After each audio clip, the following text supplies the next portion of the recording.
사랑합니다. 축복합니다. 우리 인사하겠습니다. 하나님께서 이 세상을 창조하실 때 모든 창조물의 피조물에는 하나님의 사랑이 다 들어가 있습니다.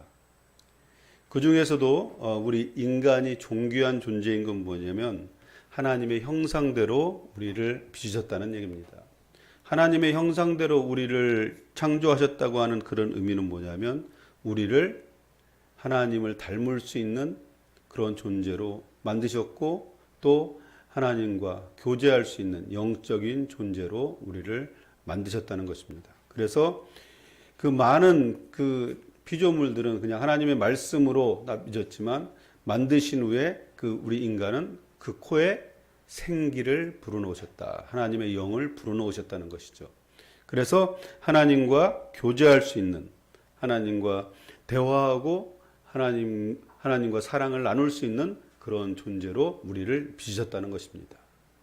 그래서 우리가 왜 존귀한지를 잘 알아야 되는 거죠. 왜냐하면 그 예수 그리스도의 십자가의 은혜로 말미암아 그 죄로 말미암아 하나님과의 그 깨졌던 관계를 다시 회복시키신 것입니다. 우리가 다시 하나님께서 처음에 우리 인간을 창조했던 하나님과 사랑을 나누는 그러한 존재로 다시 회복시키신 것이 바로 예수 그리스도의 십자가의 은혜를 통해서 가능해졌다고 하는 것입니다. 그래서 우리가 하나님과 사랑을 나눌 수 있는 그 관계임에도 불구하고 우리 인간이 범죄함을 통해서 그 관계가 깨졌잖아요. 그래서 에덴 동산에서 쫓겨났는데 하나님께서는 가장 이 세상을 바라보면서 우리 인간을 바라보면서 가장 원하고 정말 가슴 아파하는 게 뭐였냐면 우리 인간과 관계의 단절인 거죠. 그 사랑의 교제를 할 수가 없게 된 것입니다. 그래서 하나님께서는 이 관계를 회복시키기 위해서 자기 자신이 이 땅에 오셔서 죽으신 것입니다. 그것이 바로 십자가의 죽으심입니다. 그래서 이 사랑이라고 하는 것은 바로 우리에게 생명을 주는 것이라고 할 수가 있습니다. 그래서 요한일서 5장 12절 말씀에 보면 뭐라고 하냐, 아들이 있는 자에게는 생명이 있고 그랬어요. 생명이 있다는 것입니다. 바로 하나님의 사랑이 예수 그리스도를 통해서 이 땅에 오시게 된 것이고, 그래서 우리가 예수 그리스도를 믿음으로 받아들일 때 하나님의 사랑이 우리 안에 있게 되는 것입니다. 그걸 통해서 우리는 새로운 생명으로 우리가 살아갈 수 있게 되어졌다고 하는 것입니다. 이 하나님의 이 사랑은 결코 이게 끊을 수 없는 하나님의 사랑이라는 것입니다. 우리에게 이 사랑을 베푸신 것은 믿음의 자녀들을 포기할 수 없는 것은 왜 그러냐면 자녀들을 위해서 엄청난 대가를 지불하셨다는 것입니다. 바로 독생자 예수 그리스도를 내어주시는 그 사랑을 통해서 우리가 새롭게 되어졌다는 것입니다. 그렇기 때문에 우리를 바라볼 때 그 많은 사람들이 믿는 사람과 믿지 않는 사람들의 그 차이가 뭐냐라는 그 얘기를 해요. 그거는 엄청난 차이가 있는 거죠. 왜냐하면 그 바다에 이제 그 배가 이제 침몰해 갖고 빠져 있는데 구조선이 와서 건지는 겁니다. 아직까지도 계속해서 바다에서 허우적대는 사람이 있는가 하면 또 건짐을 받아서 이제 그 구조선에 건짐을 받은 사람이 있어요. 똑같은 그 물에 빠졌던 사람임에도 불구하고 엄청난 차이가 있는 거죠. 왜냐하면 그 건짐을 받은 사람은 무엇입니까? 새로운 생명이 시작된 거예요. 바로 믿는 사람과 믿지 않는 사람의 차이라는 거죠. 다 이 죄악이라고 하는 바닷가에서 허우적대고 있었는데 이제 그러다가는 이제 허우적대다가 수영을 좀 할 줄 아는 사람은 조금 버틸 수 있겠죠. 그러나 시간이 지나면 지날수록 힘이 빠지게 되고 죽을 수밖에 없는 존재였다는 거예요. 근데 구조선이 와서 한 사람 한 사람 건지는데 그 중에서 건짐을 받은 사람은 비록 아직까지 온전치 못해서 그 물에 젖어 있는 상태이긴 하지만 조금 있으면 물이 마를 것이고 또 이제 생명을 유지할 수 있게 된다는 것입니다. 그래서 우리가 믿음의 자녀로서 예수 그리스도를 받아들이고 믿음의 자녀로 산다고 하는 것은 온전치는 못하다 할지라도 이미 예수 그리스도 안에서 새 생명을 얻은 존재이기 때문에 우리 안에 생명이 있기 때문에 우리는 예수 그리스도의 그 사랑 안에 거하게 됐을 때 우리는 믿음이 자라게 되는 것이고 그걸 통해서 어떻게 됩니까? 그리스도의 장성한 분량이 충만한 데까지 이를 수 있는 그러한 가능성을 다 갖고 있다는 거예요. 그렇기 때문에 우리는 존귀한 존재이라는 것을 여러분이 믿음으로 확신하고 고백해야 될 줄 믿습니다. 이 사랑이라고 하는 것은 그 복음이죠. 이것은 능력입니다. 왜 능력이냐면 이 사랑이 우리에게 왔을 때 어떻습니까? 우리는 변화가 일어나기 시작을 하는 것입니다. 그런 옛날에는 이제 그 80년대 그때는 뭐가 유행했었냐면 이제 부흥회를 하게 되면 그 전직 뭐 조폭이었는데 뭐 예수님을 만나서 이제 이제 전도사가 됐다. 그래서 이제 뭐 간증 집회하러 다니는 그런 집회들이 많았어요. 근데 그런 것들을 보면 자기가 정말 그 죄의 구렁텅이에 빠져서 살던 사람이었는데 바로 그 사람이 예수 그리스도를 만남으로 그 사랑을 경험함을 통해서 변화가 되는 그런 은혜를 받았다고 하는 것을 간증하는 것을 볼 수가 있습니다. 이 예수 그리스도의 그 사랑은 왜 능력이냐면 사람을 바꿔놓습니다.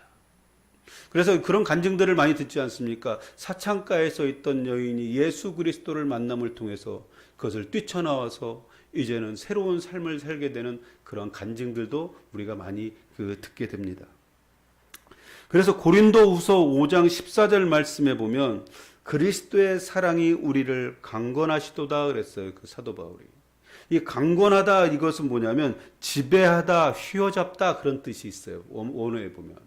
그러니까 우리를 강건했는데 이끌어 가시는데 우리를 지배하고 있는 거예요. 뭐가 지배하고 있습니까? 그리스도의 사랑이 우리를 지배하고 있는 것이고 그리스도의 사랑이 우리를 휘어잡고 있다는 거예요. 그러니까 우리가 어떤 의로운 행위를 해서 내가 어떠한 것들을 좋은 일을 해서 참된 일을 해서 우리가 그리스도의 사랑 안에 있는 것이 아니라 그리스도의 사랑이 우리를 붙잡고 있다는 거예요.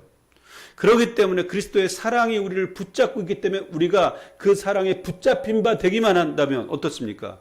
우리는 그 사랑에 끌려가기만 하면 되는 거예요. 그렇게 살아갔을 때 어떻습니까? 우리는 새로운 변화의 삶을 살게 된다고 하는 것입니다.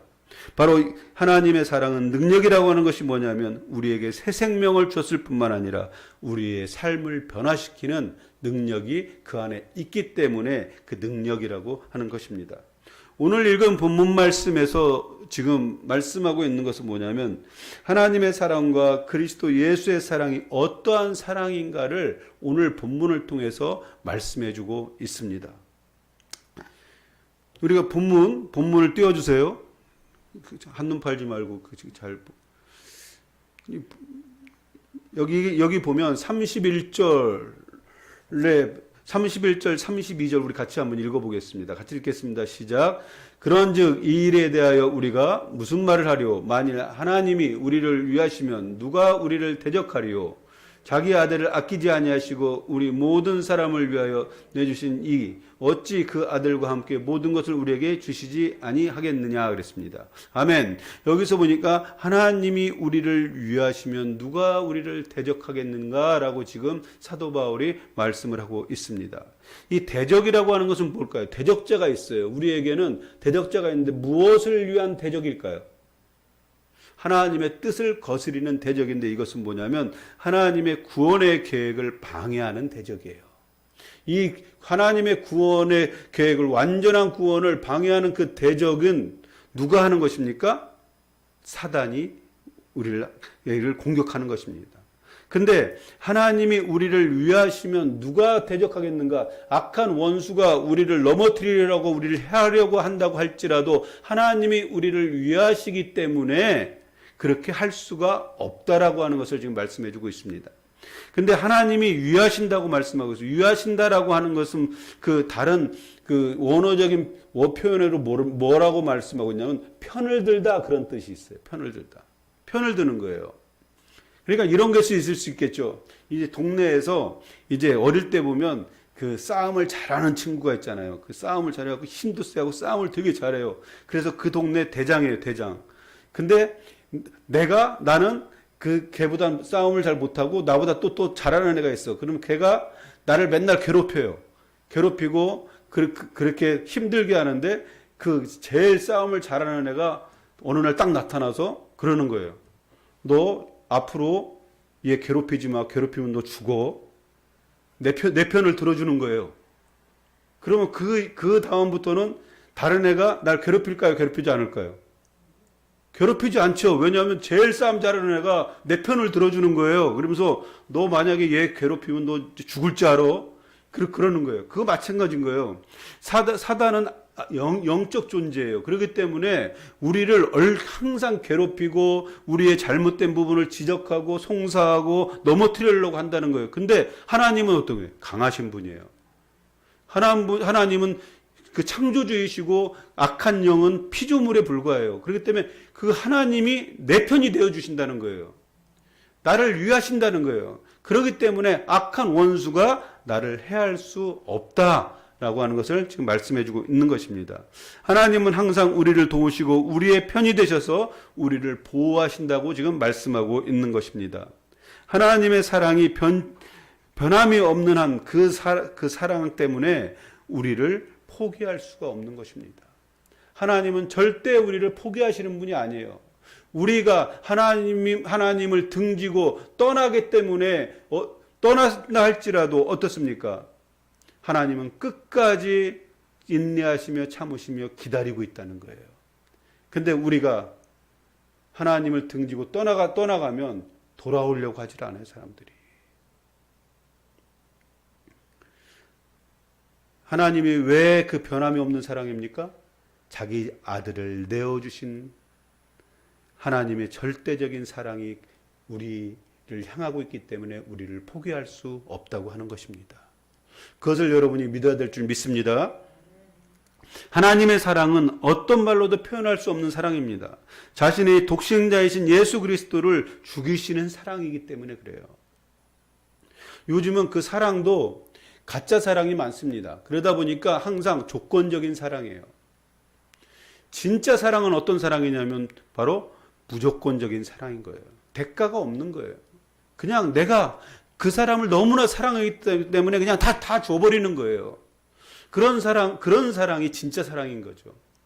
근데 그 사랑이 내가 이만큼 해줬으니까 너도 이만큼 해줘야 돼. 그런 조건적인 사랑이라고 하면 그것은 오래가지 못한다고 하는 것입니다.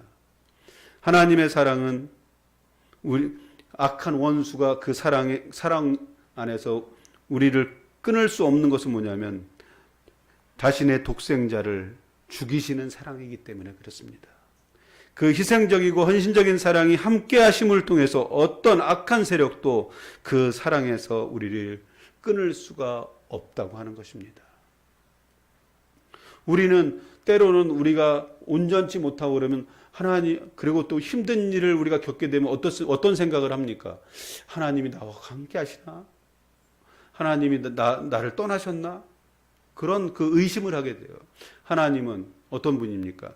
결단코 우리를 사랑해서 멀어지는 분이 아니에요.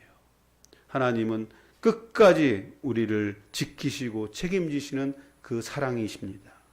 그 사랑에 우리가 붙잡힌 바 되기만 하면, 그 사랑을 붙잡기만 하면 우리를 결단코 포기하시지 않는 분이 하나님의 사랑이라고 하는 것을 여러분이 믿으시길 바랍니다. 33절에서 34절까지 우리 같이 한번 또 읽어보겠습니다. 같이 읽겠습니다. 시작.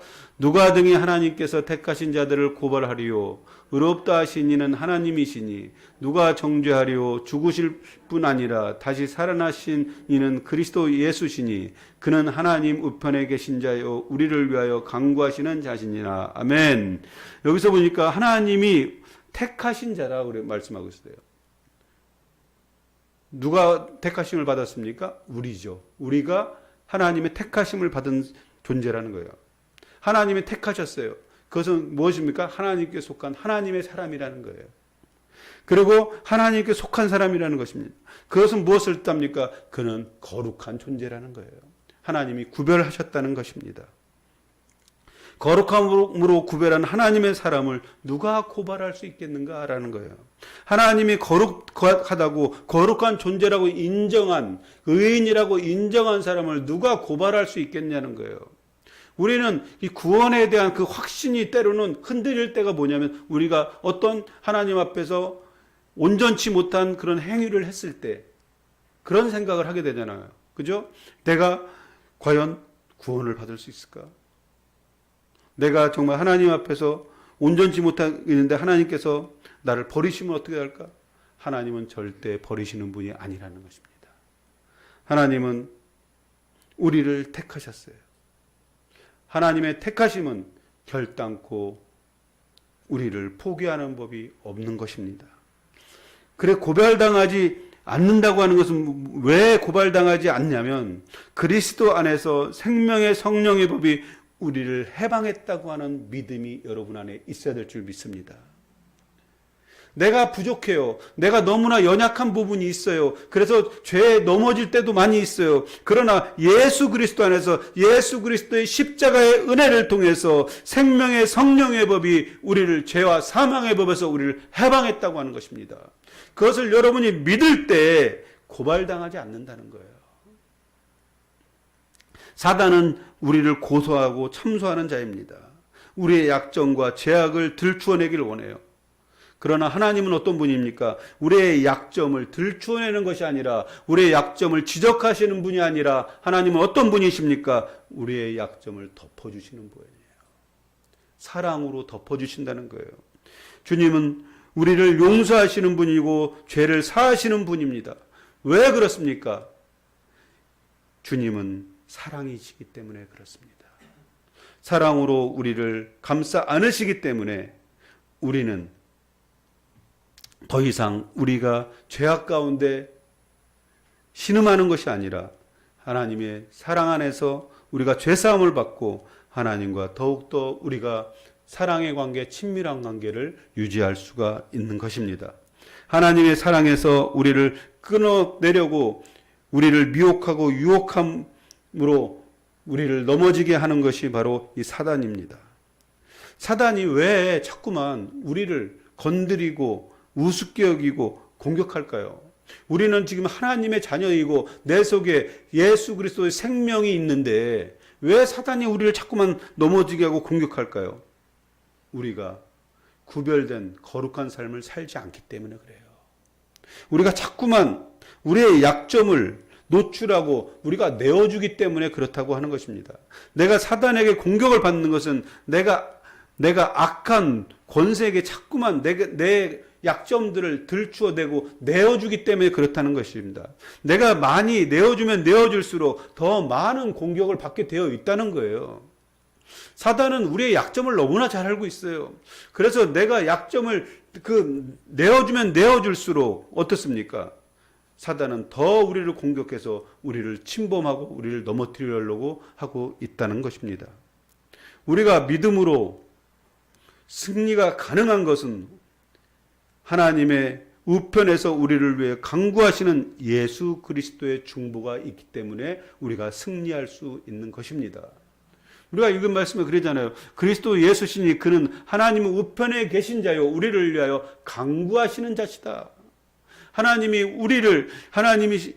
우편에 앉아서 예수님이 끊임없이 우리를 위해서 강구하고 있다는 거예요. 하늘 법정에서 우리를 변호하시는 분이 바로 예수님이시라는 거예요.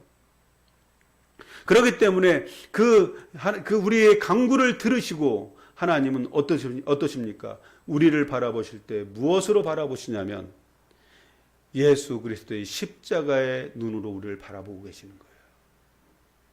믿습니까?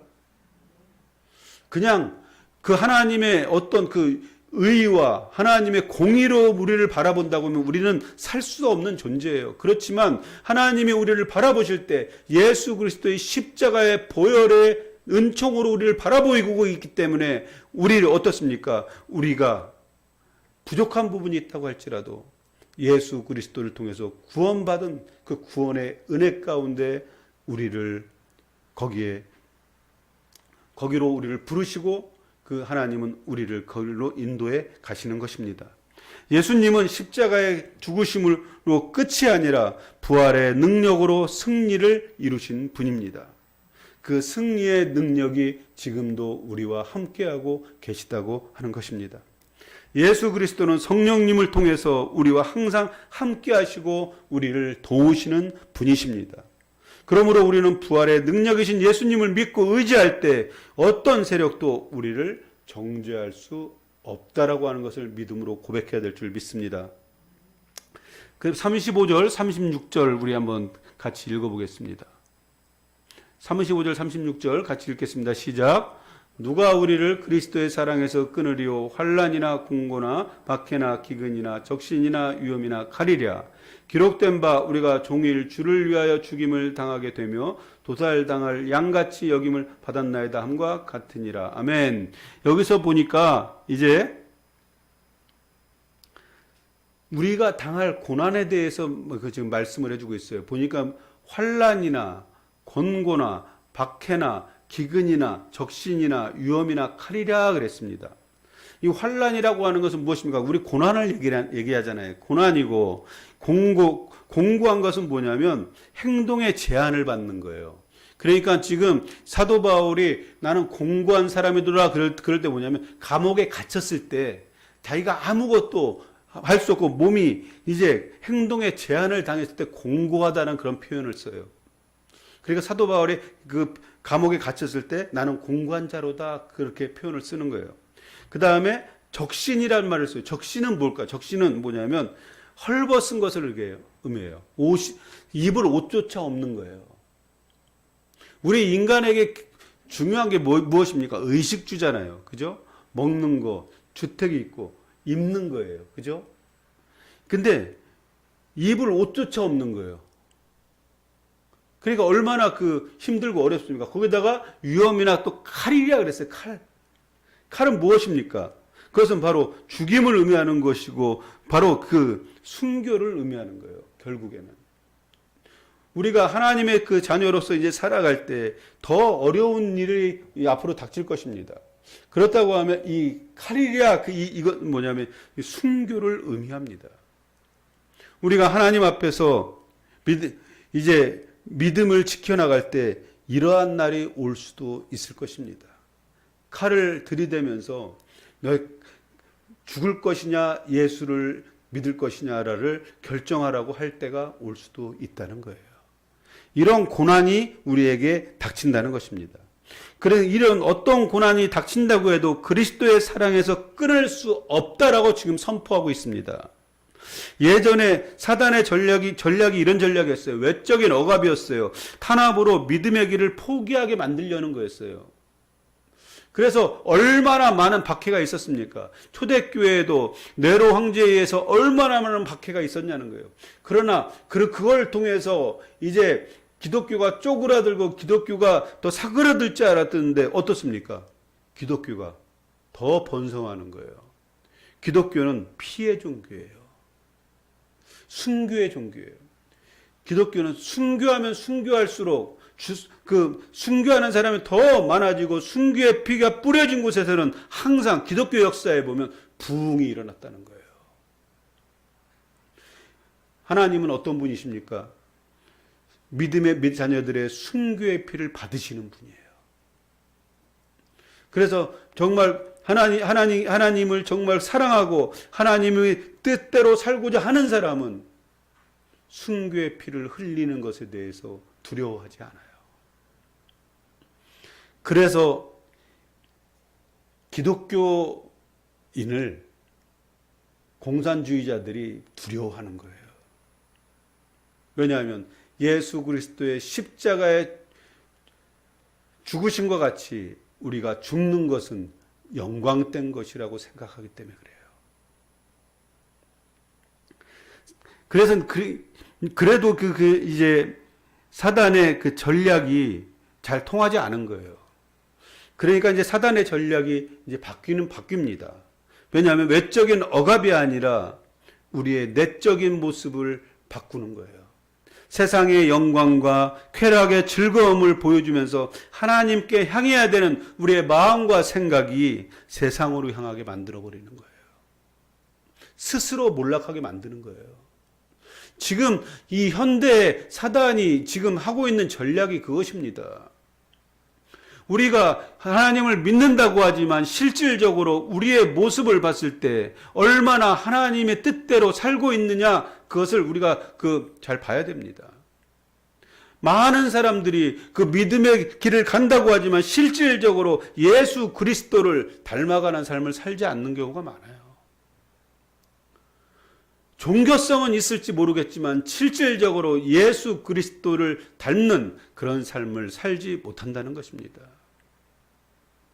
그래서 예수 그리스도를 믿는다고 하지만 항상 이 세상과 예수님과 둘에서 갈등하는 경우가 많지 않습니까? 우리가요, 하나님 앞에서 믿음의 길을 갈 때 하나님께서 주시는 생각들이 있어요. 그 생각들이 딱 떠올랐을 때 그대로 바로 행하지 않으면 조금 지나면 어떻습니까? 우리 환경이나 내 생각들이 그것을 가로막아요. 못하게 한다는 거예요.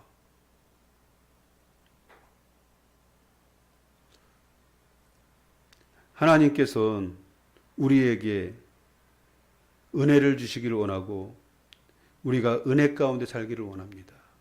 그렇기 때문에 하나님께서 주시는 생각들이 있어요. 근데 그것을 바로 실행하지 않으면 금방 악한 영의 역사함을 통해서 우리의 주위에서 그것이 우리의 가족일 수도 있고 또 남편이고 아내일 수도 있습니다. 그것을 막는다는 거예요. 내가 이렇게 하기를 원하는데 하나님께서 이런 생각을 주셔서 이렇게 하기를 원하는데 그것을 가로막고 못하게 막는다는 거예요. 그럴 때 이것이 어디서 온 것이고 누가 이렇게 막는 건지를 우리가 영적으로 분별할 줄 알아야 됩니다.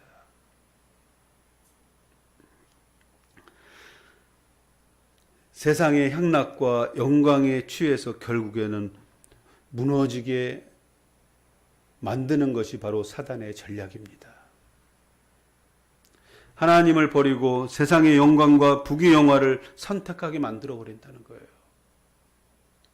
하나님과 만몬을 동시에 섬기다가 결국엔 하나님을 버리고 만몬에 자신의 영혼을 팔아버리는 그런 시대가 분명히 오게 될 것입니다.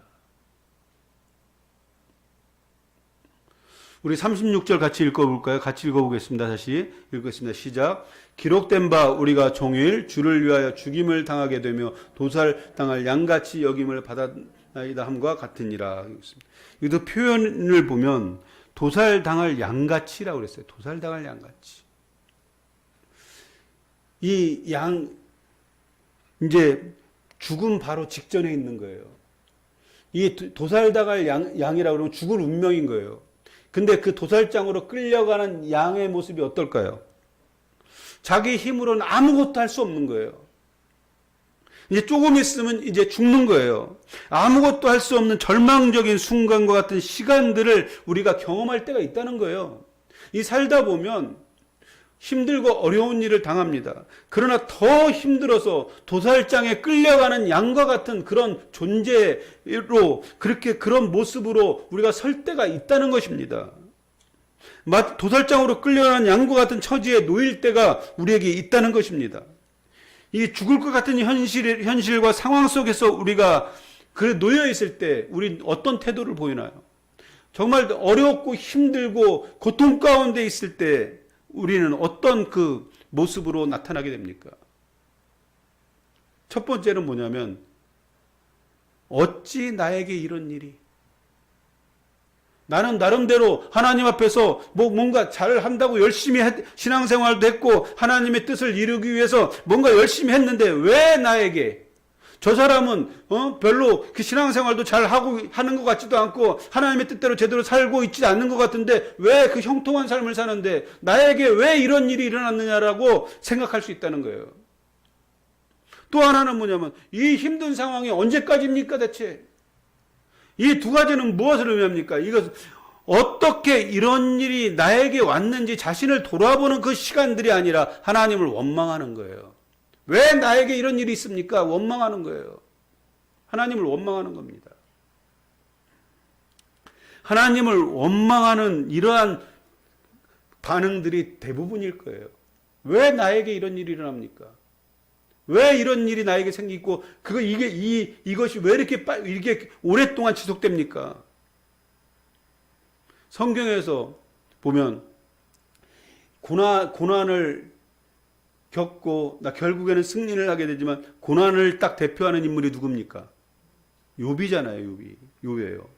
욥이 당한 고난에 대해서 아내조차도 충분히 아내는 남편을 이해해주고 그래야 됨에도 불구하고 아내가 뭐라고 그럽니까? 욥기 2장 9절 말씀에 차라리 하나님을 욕하고 죽어라 그래요. 그렇게 고통스러울 바엔 하나님께 욕하고, 그 말은 뭐냐면 하나님을 원망하고 하나님 앞에 삿대질하고 그냥 죽어라 그렇게 얘기를 해요. 이 말에 대한 욥의 반응이 무엇입니까? 하나님께 복을 받았으니 화도 받지 않겠느냐? 이 말은 뭐냐면 모든 것이 하나님께로부터 왔다는 거예요. 내 생명까지도 하나님께로 왔기 때문에 하나님께서 나에게 화를 준다고 해도 그것도 하나님의 뜻이라는 거예요. 모든 일에 욥이 입술로 범죄하지 아니하였다고 2장 10절에 말씀하고 있어요. 입술로 범죄하지 않았다. 이것은 무엇인가? 말로써 하나님을 원망하지 않았다는 거예요.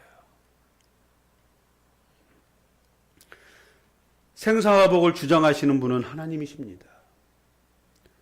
내 생명까지도 하나님의 것입니다.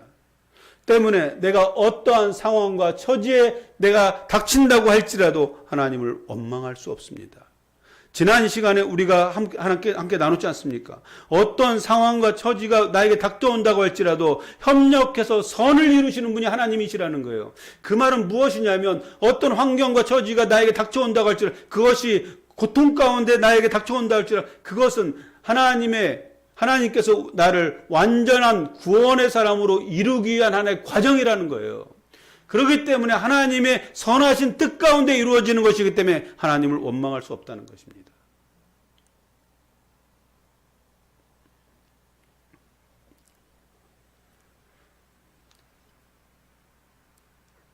어떤 상황과 처지에서도 우리는 하나님을 원망해서는 안 됩니다. 하나님을 원망하는 것이 죄악임을 우리가 깨달아야 돼요. 그게 악한 것임을 우리가 알아야 됩니다. 하나님을 원망하는 사람은 하나님을 경외하는 사람이 아니에요. 욥이 입술로 범죄하지 않은 이유가 뭔지 아십니까? 욥기 1장 1절에 보면 욥은 하나님을 경외하는 사람이다 그랬어요. 하나님을 경외하는 사람이기 때문에 그는 하나님께 범죄할 수가 없는 거예요. 하나님을 원망할 수 없는 것입니다. 그러면서 하나님을 경외하는 사람의 특징을 얘기하고 있는데 그 욥은 어떤 존재라고 말씀하고 있냐면 악에서 떠난 자다. 하나님을 원망하지 않고 하나님의 얼굴만을 구하는 사람이 어떤 사람이냐면 바로 하나님을 경외하는 사람인데 하나님을 경외하는 사람은 어떤 사람이냐? 바로 그런 사람이 경건한 사람이에요. 경건이라고 하는 것은 하나님을 경외하다 그런 뜻을 가지고 있어요. 절망 중에도 우리가 찾아야 하고 구해야 하는 것은 예수 그리스도심을 믿으시길 바랍니다. 예수님께서 왜 승리를 이루어 놓으셨기 때문에 그래요. 37절 우리 같이 한번 읽어보겠습니다. 37절 읽어보겠습니다. 시작. 그러나 이 모든 일에 우리를 사랑하시는 이로 말미암아 우리가 넉넉히 이기느니라. 아멘. 이 모든 일에 우리를 사랑하시는 이로 말미암아 우리가 넉넉히 이긴다는 거예요. 믿습니까? 모든 일에 우리를 사랑하시는 이가 누굽니까? 하나님이고 예수님이고 성령님이에요. 합력해서 삼위 하나님의 도우심을 통해서 우리가 넉넉히 이긴다는 것입니다. 예수 그리스도의 이름으로 승리하는 것은 넉넉히 이기는 은혜가 그 안에 있음을 여러분이 믿으시길 바랍니다. 어떤 분이 이제 축구 국가대표 이제 대학 이제 축구를 하는데 어떤 분이 그런 거를 그 메시지를 보냈어요. 오늘 축구를 보면서 힐링하시기 바랍니다. 그랬어요. 그래갖고 그걸 축구를 보는데 힐링이 안 되고 스트레스가 돼요. 그러다 어쩌다 간신히 그냥 막 비기는 것 같다고 어떻게 골을 넣어갖고 그냥 간신히 이겼어요. 그거는 넉넉하게 이기는 게 아니죠. 간신히 이긴 걸 뭐라고 그러냐면 신성했다 그래. 신성. 간신히. 근데 그러한 것이 아니라 하나님은 우리를 넉넉하게 이기게 하시는 분임을 믿으시길 바랍니다. 넉넉하게 이기는 거예요. 넉넉하게.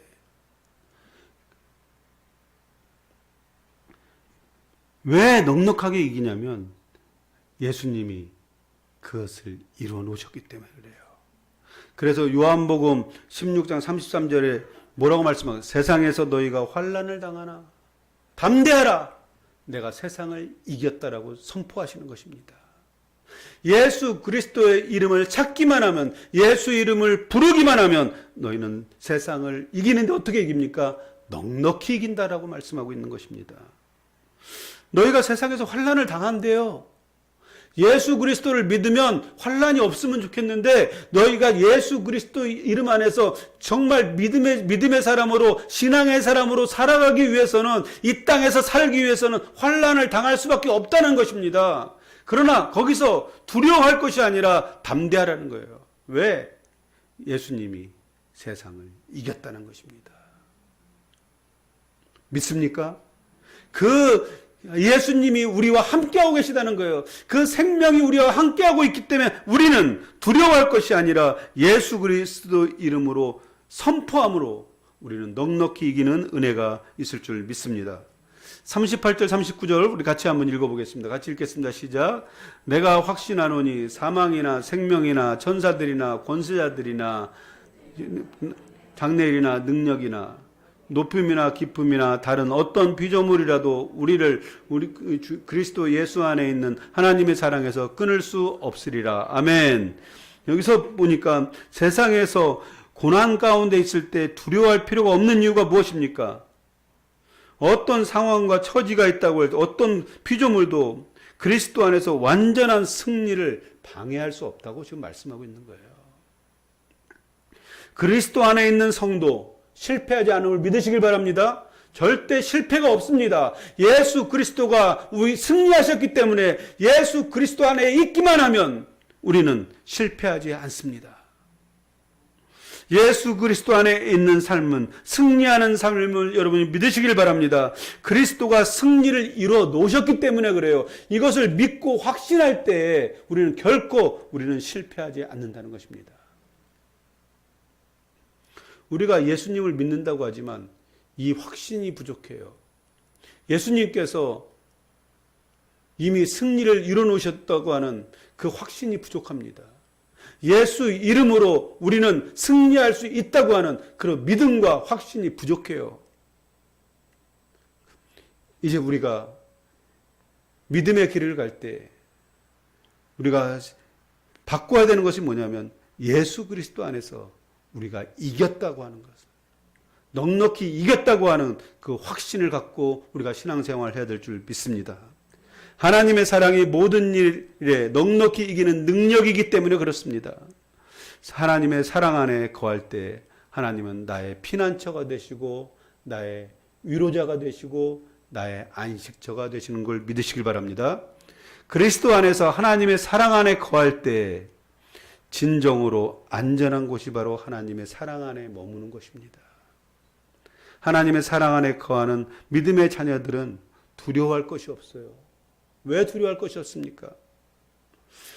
모든 만물을 창조하시고 다스리시는 하나님의 사랑 안에 있을 때 가장 안전하기 때문에 그래요. 예수 그리스도를 통해서 사랑의 연합을 이룬 하나님과 나와의 메인 줄을 끊을 자가 없다라고 말씀을 하고 있는 것입니다. 하나님의 사랑은 성도를 의의 길로 견인하는 은혜가 있어요. 의의 길로 인도해 가신다는 거예요. 무엇 때문에요? 하나님의 사랑 때문에. 하나님의 사랑은 우리를 구원하는 은혜의 근원이 됩니다. 하나님이 우리를 왜 구원하셨어요? 왜 구원의 은혜를 베푸셨어요? 하나님의 사랑 때문에 그런 거예요. 성도는 생명의 성령의 법이 죄와 사망의 법에서 해방했다고 하는 것을 믿고 선포해야 될 줄 믿습니다. 하나님의 성도를 향한 사랑은 지속적이고 변함이 없는 사랑임을 깨달았을 때 우리에게 진정한 자유와 기쁨을 누리게 되는 은혜가 있을 줄 믿습니다. 여러분이 오직 예수로 사는 그 삶에는 진정한 삶의 가치가 있습니다. 오직 예수로 산다는 것은 무엇입니까? 다 어떤 것에도 가치를 두지 않고 목적을 두지 않고 오직 예수에만 가치를 두고 목적을 두고 사는 것이에요. 이럴 때 어떻습니까? 이렇게 살기만 하면 우리는 세상을 넉넉히 이길 수 있다고 말씀하고 있는 것입니다. 우리 37절 같이 우리가 믿음으로 고백하면서 같이 한번 읽도록 하겠습니다. 37절 읽겠습니다. 시작. 이 모든 일에 우리를 사랑하시는 이로 말미암아 우리가 넉넉히 이기느니라. 아멘. 이것을 믿음으로 고백하시길 바랍니다. 모든 일에 우리를 사랑하시는 이로 말미암아 우리가 넉넉히 이긴다는 거예요. 이 고백 속에서 여러분은 날마다 승리하는 삶을 살 수 있길 주의 이름으로 축복합니다. 우리 기도하겠습니다. 우리 말씀을 기억하면서 우리 함께